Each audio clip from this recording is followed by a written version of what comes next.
Yugoslav Mauser M48 buying guide. In this video I'm going to show you what I look for when I buy these rifles. What I look for. Right away you're going to look for fit and finish. See if all the wood is nice and clean and not beat up and not cracked. That there's no parts missing on the rifle. That's like number one that I look for, to see if the wood all fits properly and both the pieces, upper and lower, wood is about the same. And I don't pay more than $400 for one of these. I look for the condition of the barrel because that's the most important thing. These barrels are not chrome lined, and I look at the crown and to see if I see all the lands there. I would not buy one with the dark pour. It has to be good and shiny and see all the rifling. And barrel is the rifle. Barrel is everything. Barrel is accuracy. That's one of the things that people miss out. They don't look at the bore, but the bore is the most important thing. Then I look at the serial numbers. If all serial numbers match, it's not a deal breaker, but you want at least the serial number of the receiver right there and the bolt to match.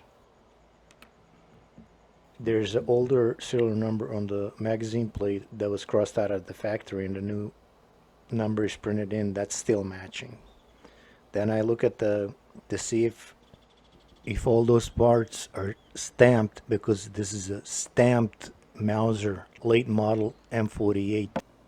If it all matches, and I look at the receiver bolts to see if they're been taken off, they're missing, or they've been too tight or gouged out. See how this is all original from the factory. Nobody disassembled this rifle ever. I look at the cup because they slam these rifles on the ground hard. I look at if the cup is good, if it's not all rusted out. Then I look at the import markings. You want the import markings to be discreet like this. You know, you barely can see them. You don't want it to be printed all over the rifle. Look at the side hood if it's present. Look at the cleaning rod if it's present. These locking pieces, they'll lock the upper and lower wood together. You want it all fit properly.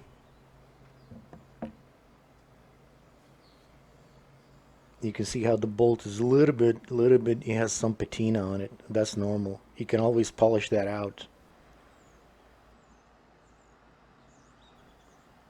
I like the way that the wood has never been sanded down. There's plenty of room to sand the wood down to look brand new.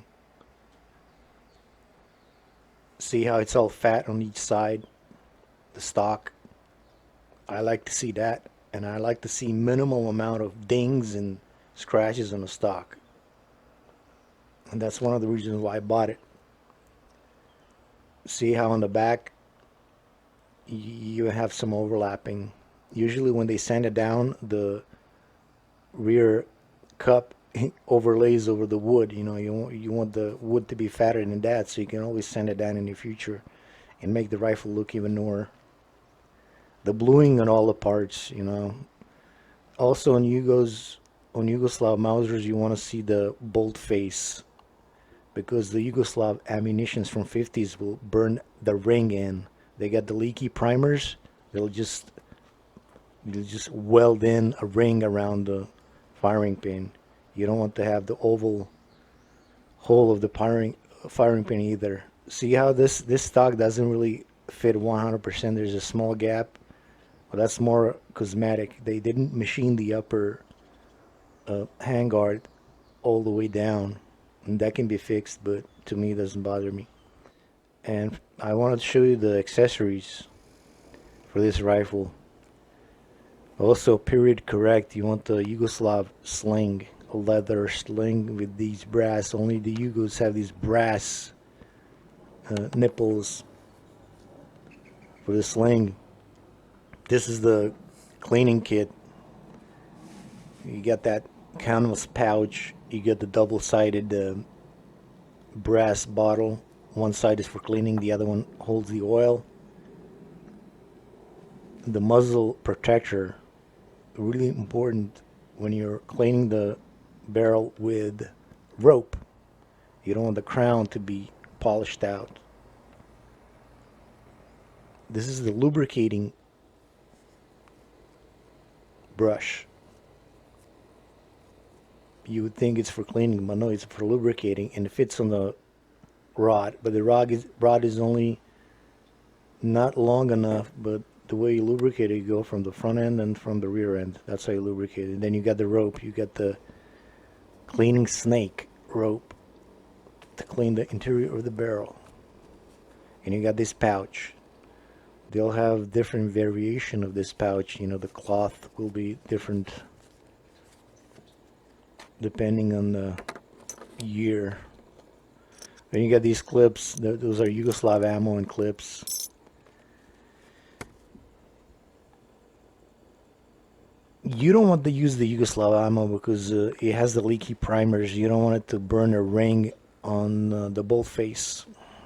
So I would just get a small, I'll get a different bolt just to use it to shoot that ammo. If yours mint condition, then you get the bayonet. You know, that's the proper Yugoslav bayonet.